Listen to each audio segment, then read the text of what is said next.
Hello. Alright, mga kaplastic. And this is me again, Big Sue. Right back at it again with another content. At ikinalulungkot ko ang mga pangyayari about dito sa Islander Sleepers, mga kaplastic. At kung saan ay magpapaalam na po ang Islander detong January 1, 2024. Sabi dito sa post ng Islander is Islander is a factory outlet which finally closed our doors and shut down on January 1, 2024. You still have few days to left avail the discounted price of our final sale. To all who worked with us, patronize us, shared with us, enjoy with us, laugh and cried with us, persevered and believe in us, our friends, colleagues, family. Thank you so much. Yan ang mensahe ng Islander Factory Outlet Facebook page na ipinost lang niya po kani-kanina lang, mga kaplastic. At ang nakakalungkot, magsasara na po sila dahil ito po ang dahilan, mga kaplastic. Sabi sa post nito ni XXX at Try One is the outlet stores that's closing. It also sells other sleepers and other footwear brands, not the company itself. Why is the even blowing up?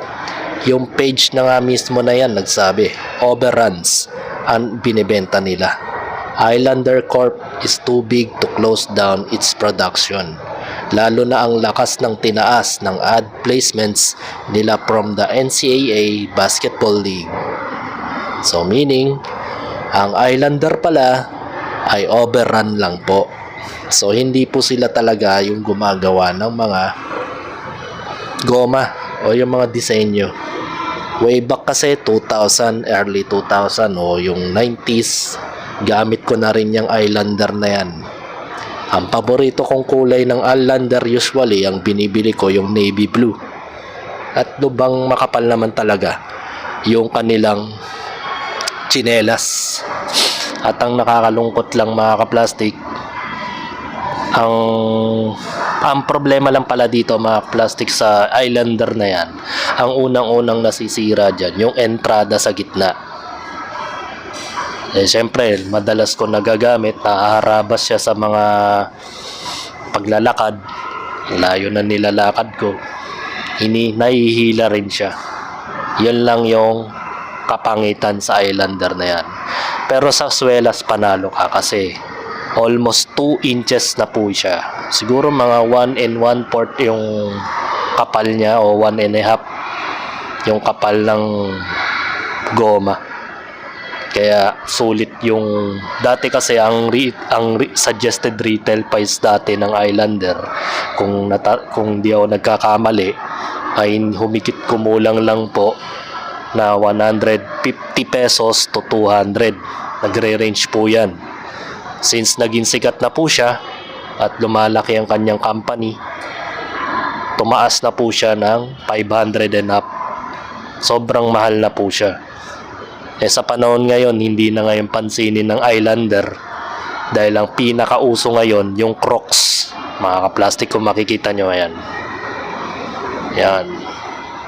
Crocs ang gamit ko ngayon. Mas okay pa nga to. Hindi ko sa iniinsulto yung yung Islander. Sa Crocs kasi mabasa man to, hindi siya masisira basta-basta. Ang kapangitan lang sa Crocs, mga kaplastic, class A lang tong Crocs ha, hindi po ito yung original na Crocs ha. Is pag napudpud na siya, medyo maalanganin ka na sa mga mababasang kalsada. Pwede ka madulas.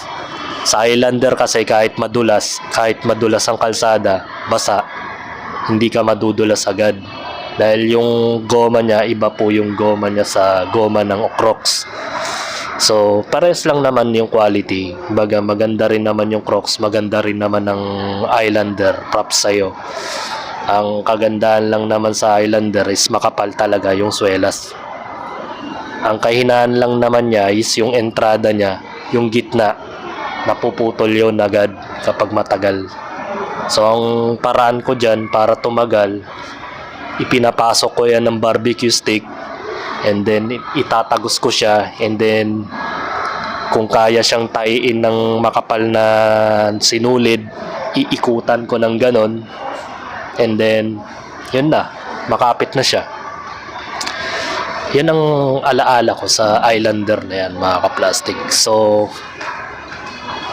nag-goodbye na siya by January 1. Inihiling nga ng Islander Factory Company na yung kanilang natitira pang mga produkto ay nakasale na po siya. Siguro mga 50% na pinapaubos na sa mga selected o sa mga piling lugar na tinitindahan ng Islander. So ganun pa man,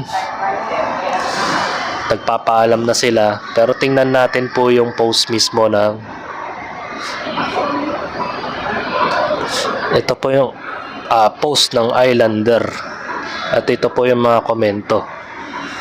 Marami rin nalungkot kasi syempre kung ikaw ay parokyano o patronize ng Islander sandals, kahit nga yung Rambo halos hindi na nga makilala di ba? Wala na pong gumagamit ng Rambo slippers, pero makapal yun, maganda yung entrada nun, makapit.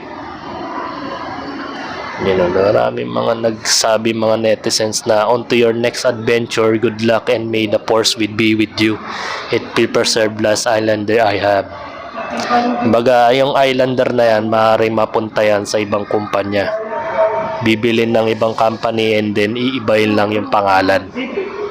Siyempre copyright nandun pa rin yung point na yung style ng Islander i-adapt ng mga ibang negosyante at iibayin lang yung itsura.